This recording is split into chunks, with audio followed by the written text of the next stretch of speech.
Making good progress? Hope it's all going smoothly. Oh, hey look! They made it back as well! Vince! Lama! How did it all go? All is well, thank you. Nefer and Yehoda had to stay at the curatorium to wrap things up, so they won't be joining us for now. I ran into Miss Anefa and Miss Aino on the way back. Their work is still in progress, so I suspect they won't be back for a while either. You seem rather cheerful today, Mr. Flintz. I certainly am. I achieved what I set out to do and came away with more than I bargained for.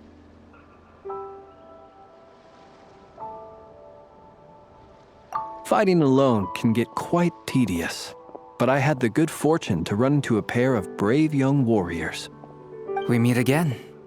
How have you been? Albedo! What are you doing here? Thankfully, tracking you down turned out to be a lot simpler than we envisaged. These two courageously lent me a hand while I was fighting the Wild Hunt. When they told me they were Servarka's colleagues, it all made sense. And given how people of outstanding talent tend to cross paths, it's no wonder you're already acquainted. So? Who's your travel buddy, Albedo? Why don't you come and introduce yourself?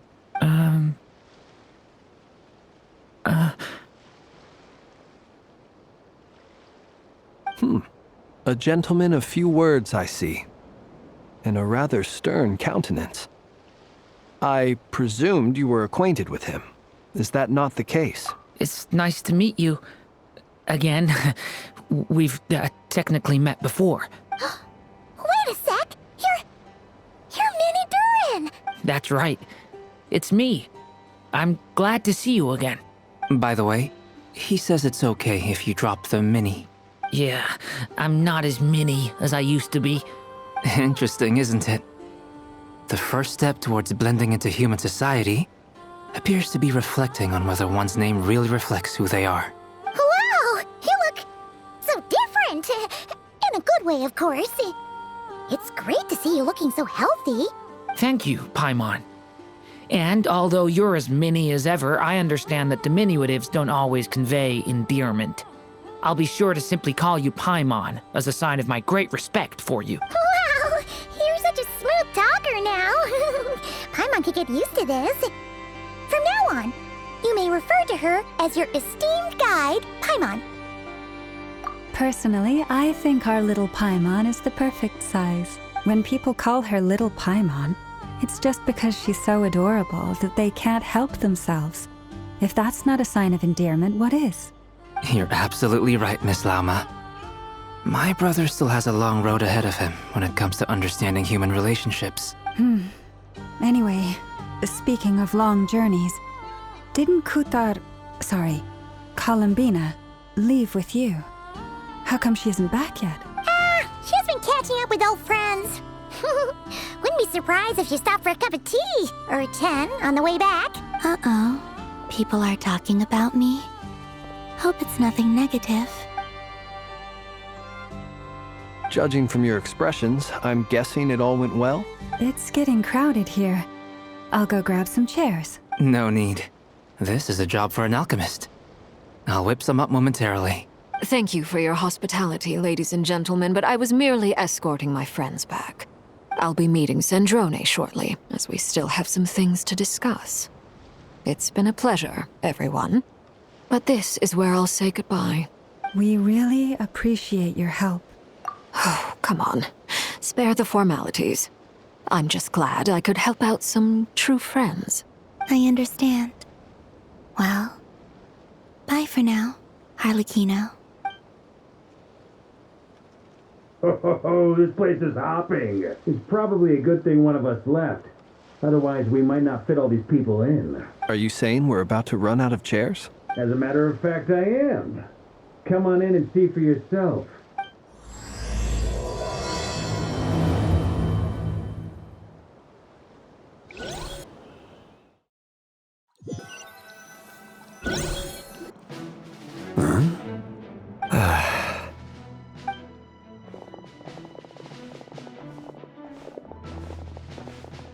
I overheard your little chit-chat outside, by the way. With Miss Columbina's colleague gone, we should be back to the original crew plus the other colleagues I brought in. Though it looks like we have another new face. Someone else managed to rope in a colleague too? Frankly, you and Paimon are the only people I know here.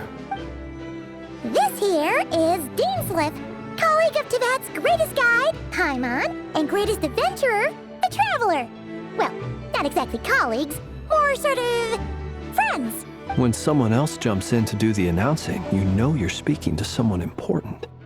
Let's hear what he has to say. Note to self, once Paimon knows your name, the rest of the world will soon follow. When he comes looking for us, it's usually something important. Paimon's guessing you've heard about the Wild Hunt, then. From the looks of it, you're about to hold a meeting. If I were to say that the Wild Hunt is our mutual enemy, would that earn me a seat at the table? As the saying goes, the enemy of my enemy is my friend. Mr. Dainsliff, there's a seat with your name on it. Though, I can't promise the same for everyone else. Hey, Albedo, think you can rustle up a couple more chairs? After all this time apart, Grandmaster Varka's first order is to rustle up a couple more chairs. I've missed this. Is he being sarcastic? Hey, he's your brother. Why are you asking us? I've still got a lot to learn about the nuances of human conversation. Trying to decipher Albedo's way of speaking has been like jumping in at the deep end. Oh, good point. Paimon gets you now. Don't sweat it. There are people who go their whole lives without getting the hang of it. You're ahead of the game already. I wonder what's taking Nefer so long. Perhaps you should go and check in with her. If anyone can hurry her along, it's you. I just got back from the curatorium. Besides, aren't you curious to see what's taking her so long? Miss Nefer doesn't strike me as the type to share secrets. And since gathering intel is her specialty, I'm guessing she'd prefer to keep her methods confidential. Under such circumstances, would it not be tactless for me to impose? Oh, but it's fine for me to impose. What can I say? You have an unrivaled ability to garner people's affection, Miss Moonchanter. Besides, you have far more in common with her than I do. All right, then. Impressive. She barely fought back at all. I admire your powers of persuasion, my friend. As I'm sure Miss Lauma will realize soon enough, the trick in life is to always pitch in with other people's responsibilities so that you can be selective with your own. Another trick is to simply hide in the background. Spoken like a true sage. Anyway, looks like we've got some time to kill before the meeting. Let's take a little breather, folks, and feel free to chat amongst yourselves. We'll get down to business once the other two arrive.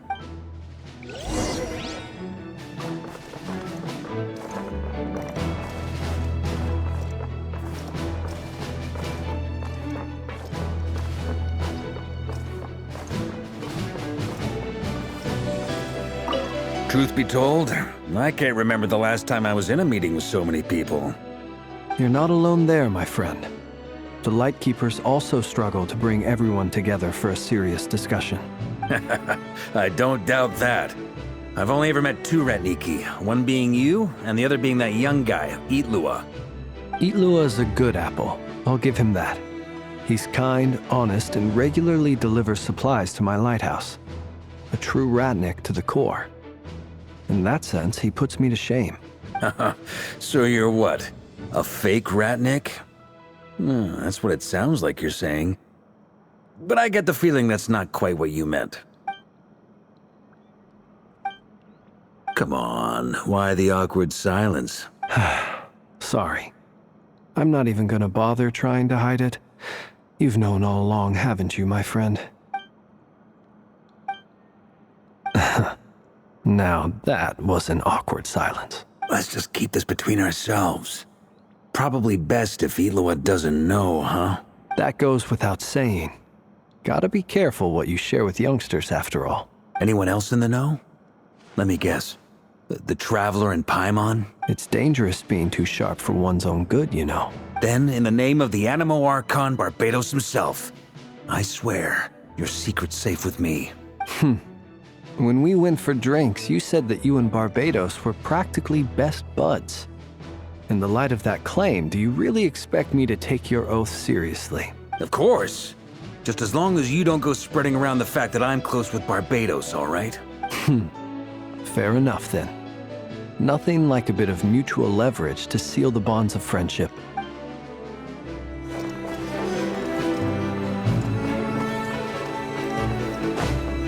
Is there something you'd like to say to me? Yeah! For starters, why'd you just show up here without even giving us a heads up? If you think back to our previous interactions, you may recall that that's hardly out of character for me.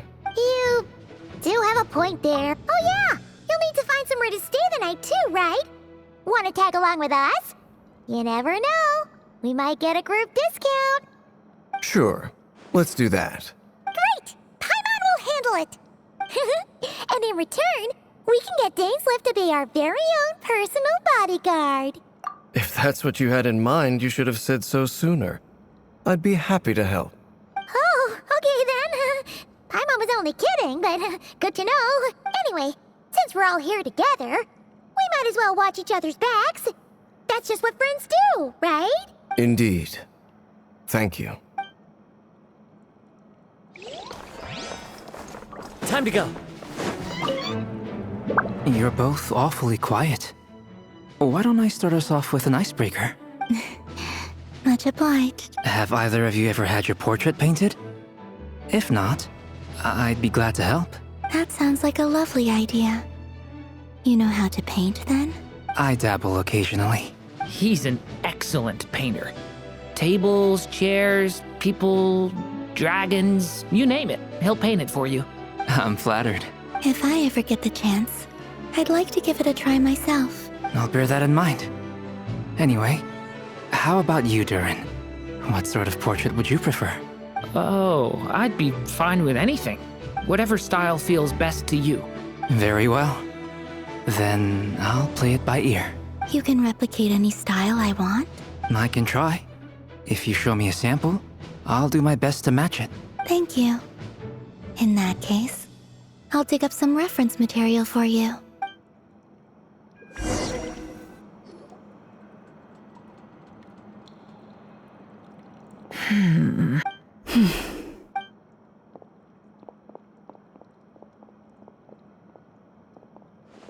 Ah, Miss Nefer. You made it after all. But what about Yehoda? I'm here to give you an update on how things are going on our end. Once this is over, I'll be heading straight back to continue my work. I left Yehoda back at the curatorium to watch over things while I'm gone. Huh. So much for just this once. Shh! Not so loud! We're on a roll here. What if she remembers and suddenly decides to back out? Did you say something, Mr. Varka? Huh? I didn't say anything. Right, Flint's? Must have been a frog. They get so noisy around here at nighttime. It's like they're putting on a concert in the background. Anyway, before we begin, there's a few introductions to make. Let me start by saying that it's an honor to be speaking before so many distinguished colleagues and collaborators. First up, we have Miss Lauma. As Moon Chanter, she's the leader of the Frost Moon Scions, a local religious community in Nodcry. Then there's Miss Nefer, boss of the Curatorium of Secrets, an intel gatherer extraordinaire. Nefer is leading the investigation into Rerer's background, assisted by Yehoda and Lauma. From the little I've heard, they're making some great progress. Over here, we have Mr. Flint's, a ratnik and guardian of the abandoned lighthouse. In our last operation, he courageously distracted the Wild Hunt to buy time for the rest of us. For those of you who've never met, this is Mr. Albedo, a renowned alchemist and captain of the Knights of Favonius investigation team. By his side is a new face for us all, myself included, Mr. Durin, who has come to lend his aid. Next up, we have the Moon Maiden and former Fatui Harbinger, Miss Columbina. Then we have the Traveler, who's earned more titles than I could possibly hope to list out, so I'll spare you the rundown. And Paimon, the ultimate travel companion and quite possibly the best guide in all of Teyvat. Wow! That's a lot of people! great turnout. Miss Nefer, it looks like you might have another job coming your way. So, congratulations on the booming business, I guess. You think I haven't got enough on my hands as it is? Who's looking for me now? That would be me, Miss Nefer. I have a commission for you. And you are? Who I am doesn't matter right now. What does matter is that I'd like you to gather more intelligence about the Recher of Solnari. Well, it's not as if we never take on anonymous commissions. But in your case, I'll have to decline. I'm gonna take a wild guess and say your job's probably more hassle than it's worth. Something about you seems like bad news. It's my eyes, isn't it? Conrian, I assume. And what's with the mask? Are you trying to hide your identity? In any case, the fact that you're even still alive raises an awful lot of questions for me. My name is Dainsleif. And yes, I am from Conria. As I'm sure you're aware, the Recher of Solnari's real name is Rerir. He was once an acquaintance of mine. Really? Then you must have been quite an influential figure yourself. You flatter me, but none of that matters anymore. My point was simply to clarify why I have asked Miss Nefer to investigate Rerir's background. So you're both from Conria, and it sounds like you used to be friends? What am I missing here? Surely you already know how he became one of the Five Sinners. I'll tell you everything I know. The history of Conria, the names and identities of the Five Sinners. I remember it all like it was yesterday. I have never spoken openly of this before. But the truth was exactly as people say.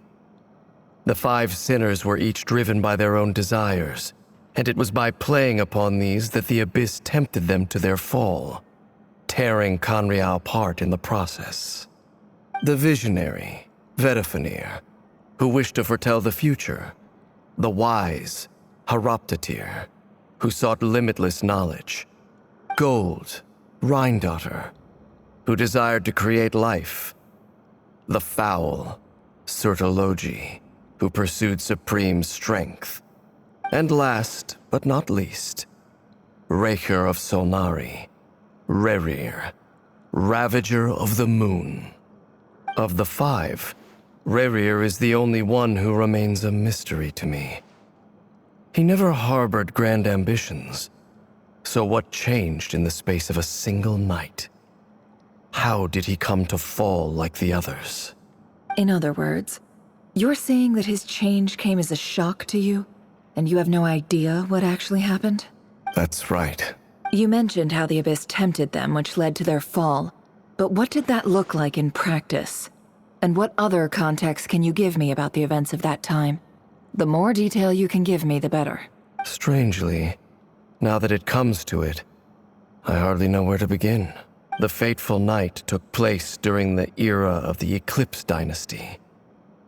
One day, my elder brother, the visionary, Vedifenir, was summoned to the palace by the Vinster King, only for the king to gouge out his eyes and cast him into the dungeons. When I came to hear of this, my fury knew no bounds.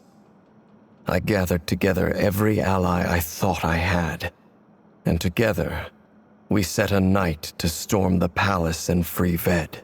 Centuries on, the memories of that night still haunt me like a never-ending nightmare.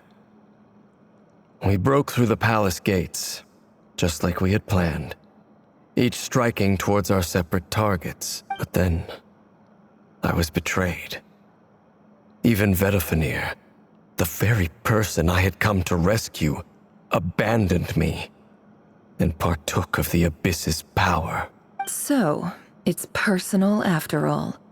Then tell me, Mr. Dainsleif, what price are you willing to pay?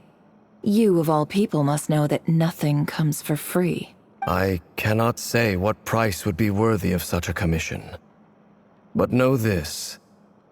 Rerir was not always a madman.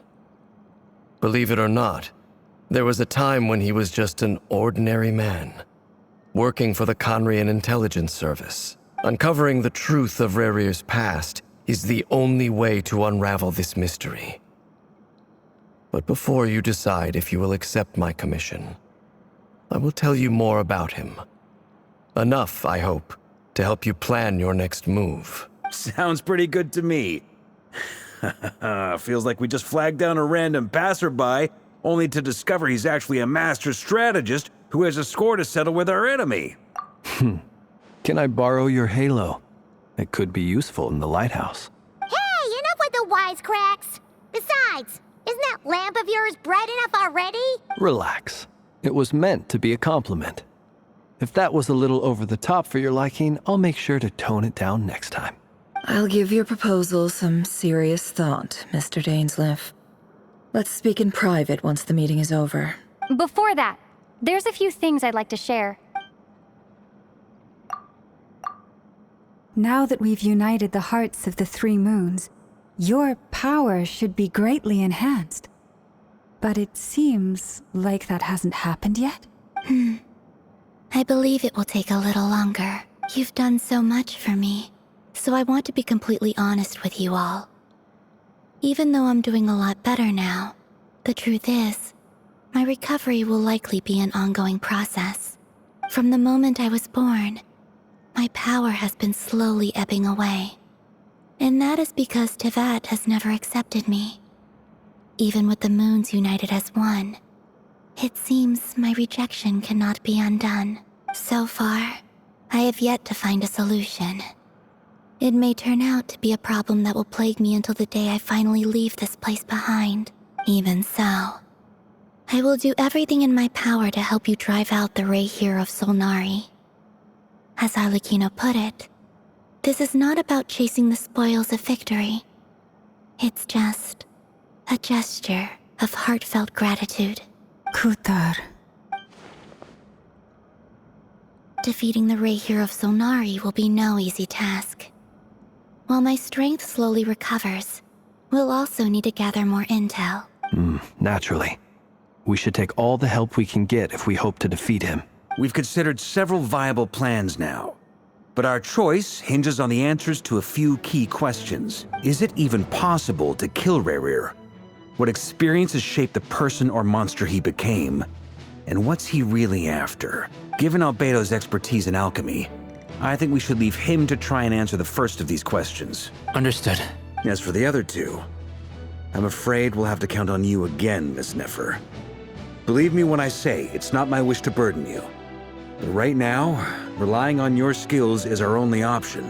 So you're placing all your hopes on me, huh? We can't thank you enough for agreeing to help us. Honestly, I can hardly believe how lucky we are. You sure have a talent for changing your tune, Miss Moonchanter. Timid like Yehoda one moment, then flinches insincere flattery the next. Ladies, please. I must object to your portrayal of me. That's all. Feel free to keep bickering. Just pretend I'm not here. I almost don't want to leave this room. I'm curious to see how this plays out. I have faith in you, Miss Nefer. Something tells me you'll stand by us until the very end. Oh? And what makes you so sure of that? What if I suddenly decide that my compensation is insufficient? This isn't about the money. I can sense that you've got a deep-seated distaste for Rerir.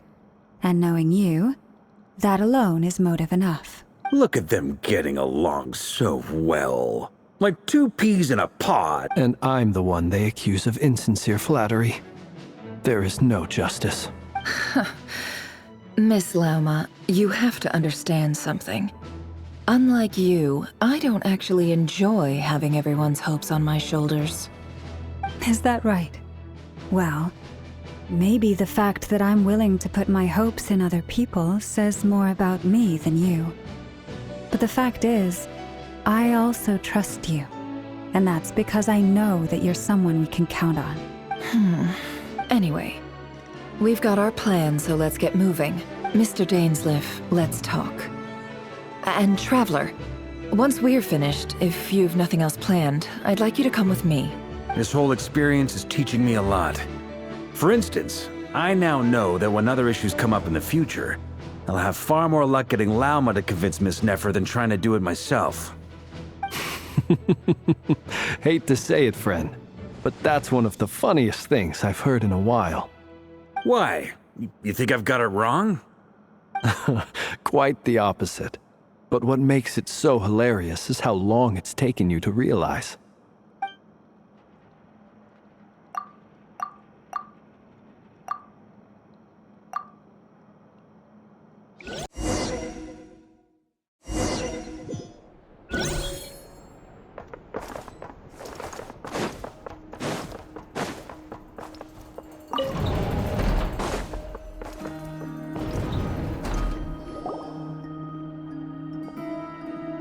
Thank you for waiting. It's okay. We actually used the time to help Dainsleif get a room at the hotel. That's very considerate of you. Now, I trust you share my curiosity about Rarier's past, and you seem fairly familiar with Mr. Dainsleif already. We spoke at some length after the meeting. He was the one who suggested I should invite you to join this operation. He feels confident that these secrets will be safe with you. Dane has a lot of faith in us, that's for sure. Likewise. I appreciate that you got right on board without interrogating me about why I invited you.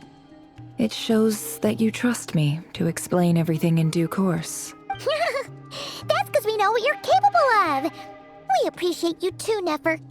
You might have been forced to help in the beginning, but this time, it was your choice. That's one way to put it. Another is this, that once a decision's been made, it's set in stone. After that, my only goal is to see it through. All right, so here's how it is. I'm going to access Rarier's thoughts again using my confidential method. Now, I'm sure you've seen things like this before on your travels, so you're surely well aware of how dangerous it can be. The reason I've gathered you all here is to ensure my safety during the proceedings. I plan for us to enter the fragment of his consciousness together, and once inside, I will focus on searching for information. Think of this as a diving expedition into someone's brain. If I'm the diver, you are my safety equipment, tasked with keeping me alive while I'm under the surface. Once the ceremony begins, we will all be spying on privileged information. But in the interests of safety, you must remain absolutely silent at all times. We will discuss our observations after the ceremony has concluded. Lastly, any individuals of a weaker constitution are advised not to partake in the ceremony. In any case, Paimon has her own job to do, which requires staying in the room but not joining the ceremony.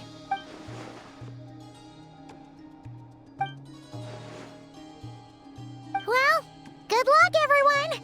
Sounds like all Paimon can do is cross her fingers and root for you guys. There's a little more to it than that. I was being serious when I said you have a job to do. While the rest of us are inside Rarier's mind, it's imperative that we have a team member on the outside. In the event that something goes wrong, you will be our first responder. I don't anticipate any issues, but the extra level of safety will be greatly appreciated. I second that. This is a dangerous operation here, and you're our whole rescue team. That's pretty much the most important job in the crew. So, Paimon's like the lifeguard? Yeah, that makes sense. All right, got it. Good. Please, take a seat. We'll get started momentarily.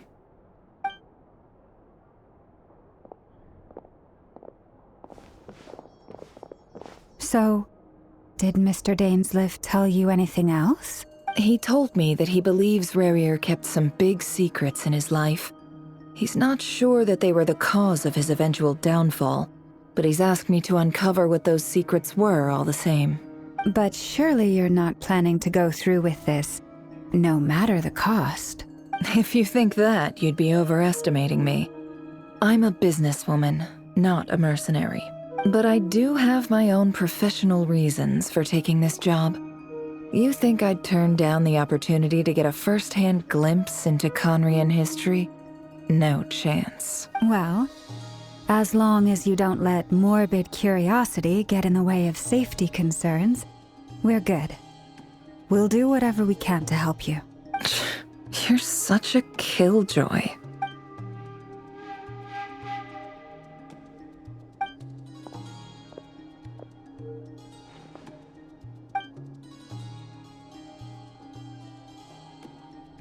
All right, I'm good to go. All set over here, too. Promise, Paimon, you'll be extra careful. All right. Let your whole body relax. We're about to begin. Close your eyes.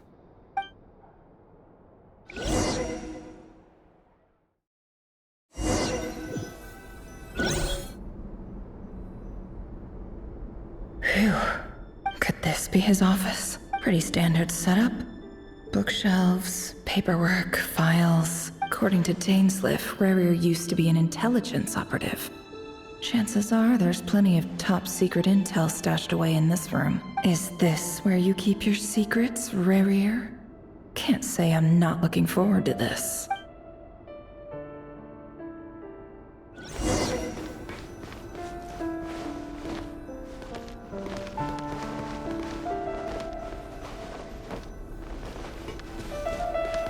He looks even gloomier than last time.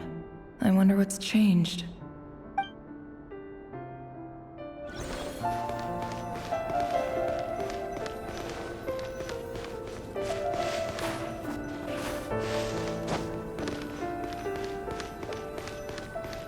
He looks even gloomier.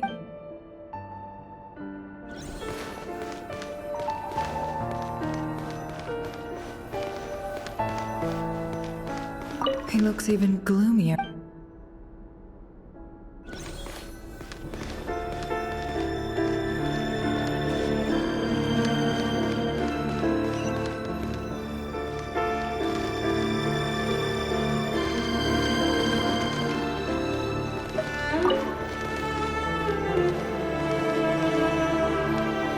He looks even gloomier than last.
Today's files are in. Time to wade through them, just like usual.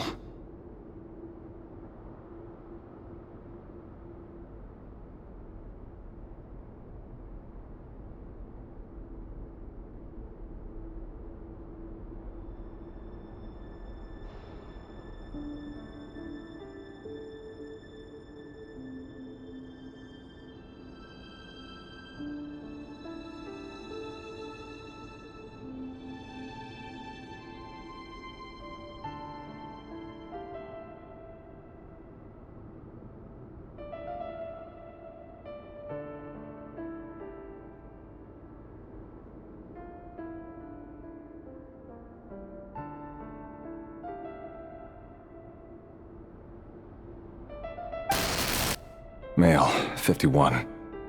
Occupation, cook. Confirmed Crimson Moon descendant. Has maintained frequent contact with other descendants over the past year. Poses a threat to the dynasty. Neutralized. This one should be archived under purged targets.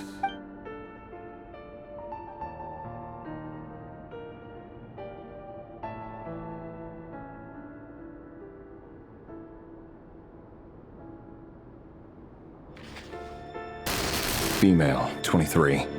Occupation, office clerk. Confirmed Crimson Moon descendant. Has maintained frequent contact with other descendants over the past year. Poses a threat to the dynasty.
Neutralized on... Another one for purged target. Sounds like she was that other man's daughter. Never mind.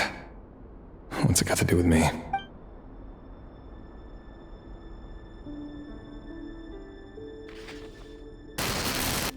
Male, 40. Occupation, teacher. Confirmed Crimson Moon descendant. Has been observed making contact with other descendants during the past year. Neutralized on... Just another nobody for the archive. Come to think of it, I remember surveilling this man. A case like his never would have been considered a priority in the past. Huh. He barely even interacted with other Crimson Moon descendants.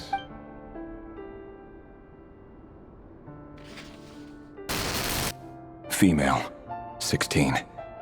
Occupation, none. Orphan and confirmed Crimson Moon descendant. Has been observed making contact with other descendants during the past year. Poses a threat to the dynasty. Neutralized on... Filed. I have no recollection of this girl. None whatsoever. She doesn't seem to be anyone important, but then again, how many of them really are?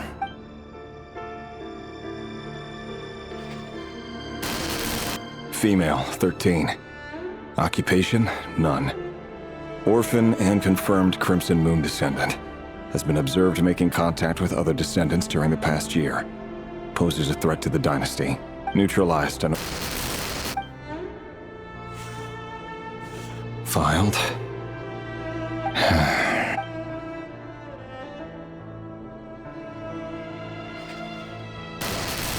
Male, 11. Occupation, none. Orphan and confirmed Crimson Moon descendant. Has not been observed making any contact with other descendants during the past year. Poses a threat to the dynasty.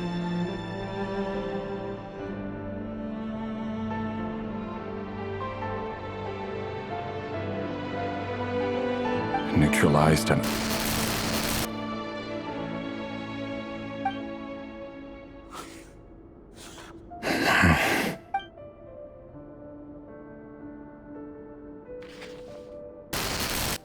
Male. 6. Occupation, none. Orphan and confirmed Crimson Moon descendant. Poses a threat to the dynasty.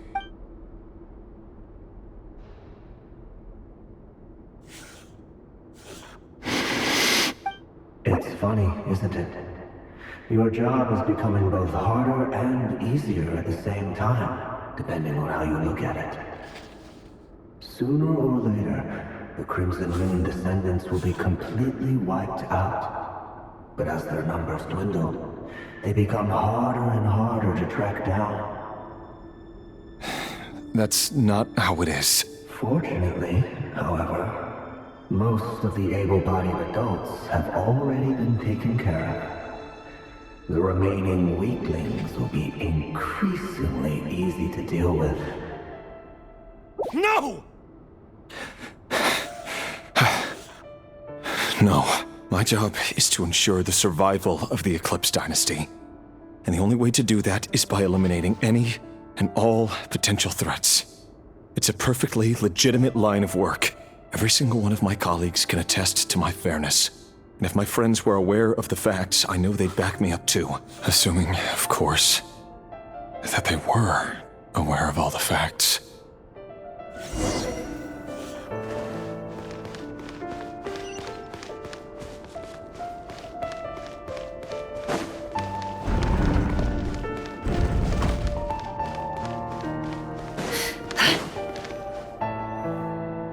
Mr. Vedifalnir, it's been quite some time since we last met.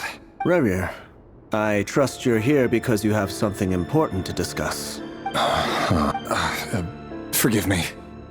I wasn't tuning out, it's just, I noticed you didn't even phrase that as a question. As if you knew I was coming. Tell me, does someone in your position ever feel the need to ask questions at all? It is indeed within my power to foresee certain things. Things like your arrival. I was just thinking. It won't be long before I'll be inviting both you and Dane to my wedding. That isn't a lie, but nor is it a fact as such. It's a wish, isn't it? No fooling a prophet, is there? Ever since that day we met for drinks, I knew it was only a matter of time before you came looking for me. Does it feel good? Knowing how the future will unfold. I'm afraid the notions of good and bad fail to capture the complexity of what such a power entails. Once you've seen what will come to pass, it can be all too easy to succumb to fear and melancholy. Unless, of course, you learn to abandon these feelings. You fear my silence, and long to hear the words I left unspoken that day. That's right. You must have noticed my reluctance to broach the subject, and the reason is simple. Because the truth could never have lived up to your hopes. For both our sakes, such words are better left unsaid. The burden of prophecy was never meant for your shoulders. So who exactly do you deem worthy to hear your prophecies? None but our exalted king? Or rather, our king as he once was. You're closer to his majesty than I am. You must know better than anyone how much he's changed. You say that as though it is to my benefit. Yet precisely because of that, I dare not speak rashly. A king can turn out to be the most virtuous of rulers, or a tyrant more terrible than the most vicious of dragons. You are so wise and far-sighted, yet still you would have me live in fear of the unknown?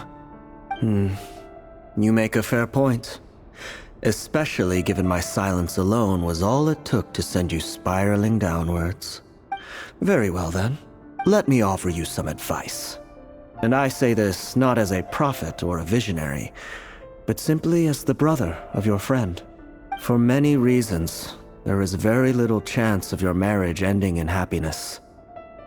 If happiness is what you seek, you should find another fiancé. Hold on.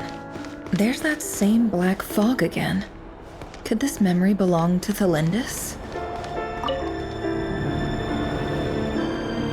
Wait. Hear me out. This time we finally got a clear look at his face and learned his true identity. His name is Rerir, and he claims to be one of the king's guards. What did you say? A cruel irony, isn't it? The man you're set to marry leads a double life as a brutal executioner. Why are you telling me all of this now? Simple. It's because I want you to kill him. You are the only person he would never suspect. No, absolutely not. I would never dream of doing such a despicable thing. So you'll just stand by and watch him slaughter us to the last? Do not forget that the blood of the Crimson Moon flows in your veins too. The blood of the Crimson Moon? What does that matter now? The dynasty has long been dead and gone. You think that alone is reason enough for me to throw away everything I have? Why wouldn't it be? You too were once a child of the Crimson Moon, just like me. Don't tell me you've never felt so much as a flicker of fury for the way we were trampled into the dust. As long as you promise to abandon this pipe dream of restoring your dynasty, I can try to persuade him. Or have him persuade the Vinster King. Persuade the Vinster King? Do you even know why he's so obsessed with hunting us down? Why he keeps trying to force us to hand over our secrets over and over again? Or why we refuse to give up on restoring the dynasty? The Vinster King. A blind fool. His eyes clouded by powers from beyond this world. A petty little man with a miser's heart. And he dares to sit upon the throne? Mark my words. Sooner or later, Conria will fall. And it will be his doing. If you can't bring yourself to do it, so be it. Just you watch. It won't be long before calamity descends upon us all. The Rehir of Solnari. That really is quite a secret you've been keeping from me, Rerir. But who am I to talk? Am I really any better? I've kept my own past a secret this whole time too. Love should be built on honesty. But ours was born from lies. And yet, is it really so wrong to hide things that would only make life harder? If we don't cover up the parts that no one else should see, how can we go on pretending to be normal? Vedifulnir must have known all this. And that's why he made his prophecy. In the end, nothing stays hidden forever. But I won't just sit by and watch this disaster unfold. I'll do everything in my power to protect what I cannot afford to lose, no matter who I have to face.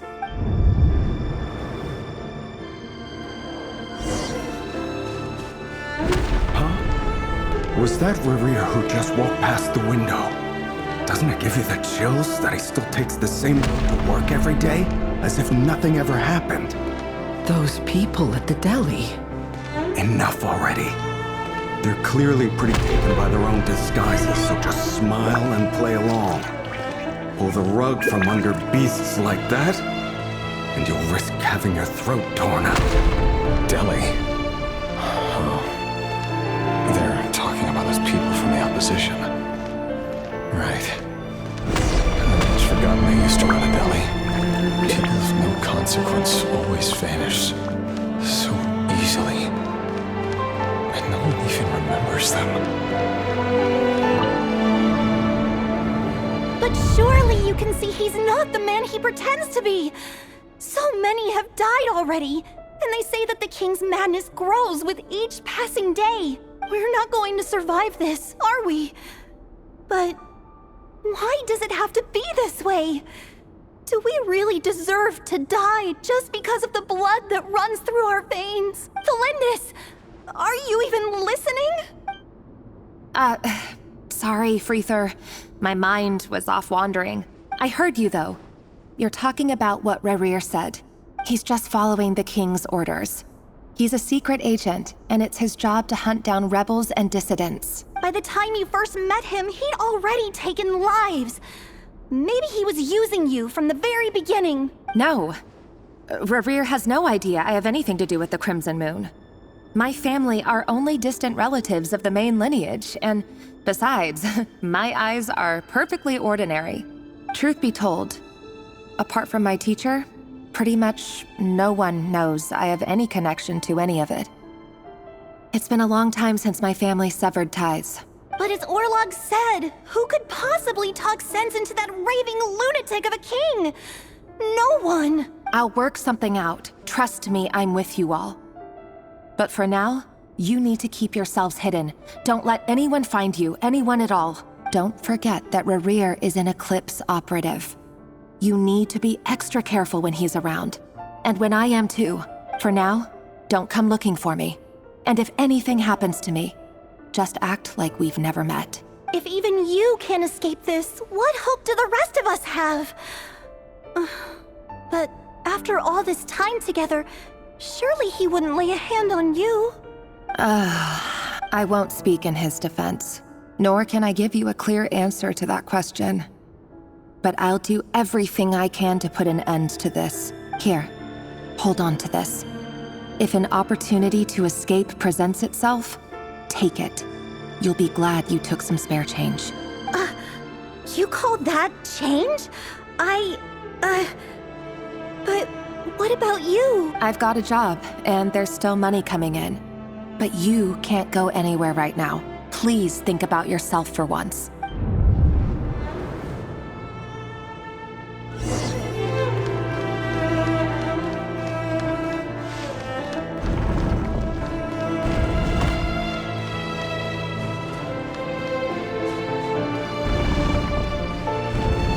Another day, another round of assassination training. Training ground is just beyond this hidden passageway.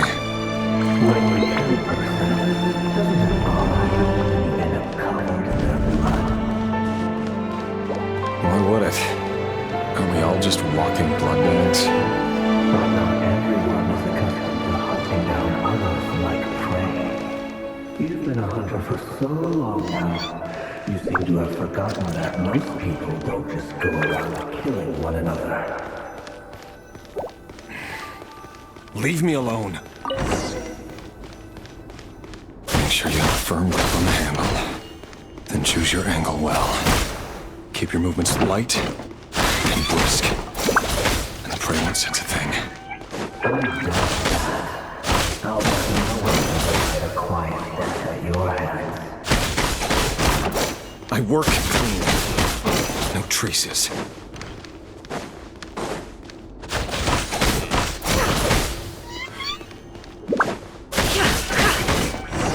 That doesn't make it open above board. The king is trying to meet you right now. What if someday he doesn't? That won't happen. Miss King, ever since you show up to shell with that power, you have to take out a handful of loyalty. The ones I dealt with have always been guilty. And I've carried out my work flawlessly.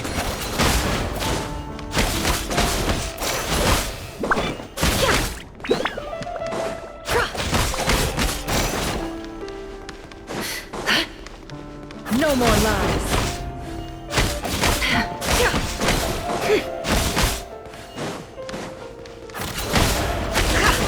You know the limits that you're proposing.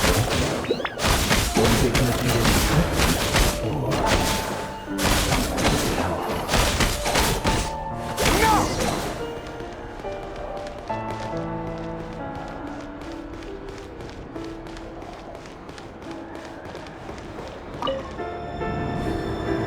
Delindis, do you still remember Orlog? Orlog? The boy who was pretending to sell flowers. You spoke for quite a while, didn't you? Yes, we did. What about him? He was arrested 2 days ago. Chances are he's already dead. He... I just don't get it! After everything he's done, why do you still stand by him?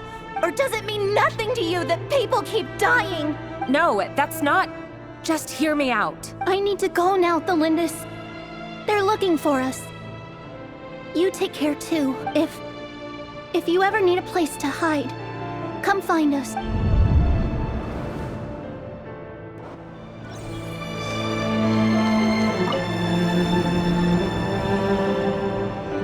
Author Thelindis.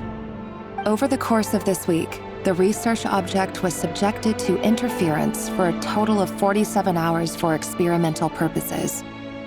The results are as follows. All subjects of observation that were sent inside have now...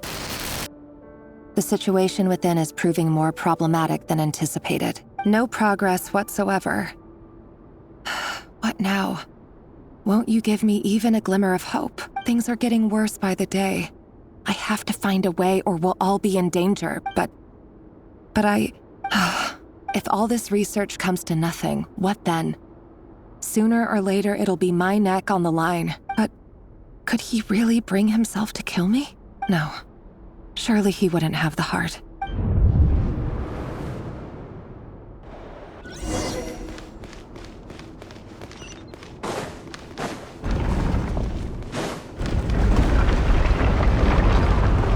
Why won't you just let us go? We don't even know each other. All we want is to live ordinary, peaceful lives. You want to live?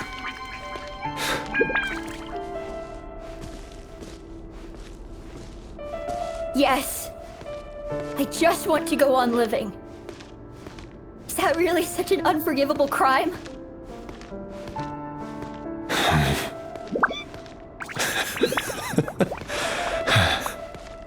You want to go on living. I want to keep living too. To keep living forever.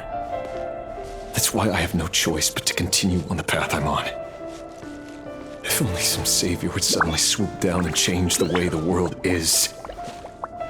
Too bad that's not going to happen.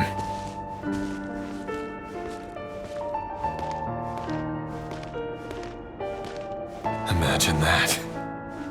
If there really were such a person, you and I wouldn't be standing here like this, would we?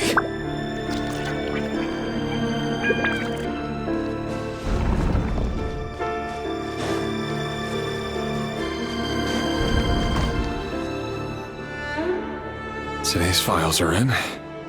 Time to wade through them just like usual. No, I don't get tired of it. It's my job. And not only am I lucky to have it, I'm good at it too.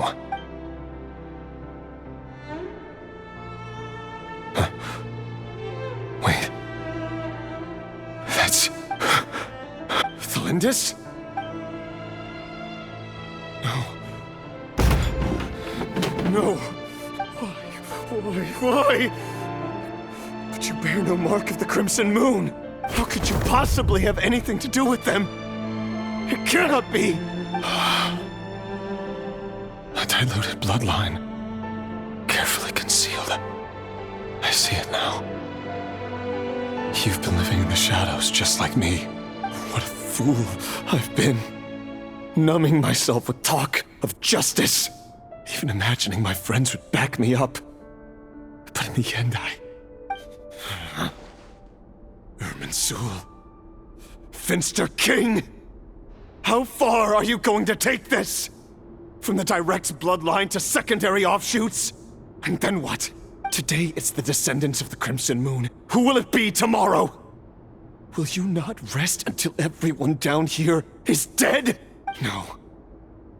This cannot go on. This is where it ends.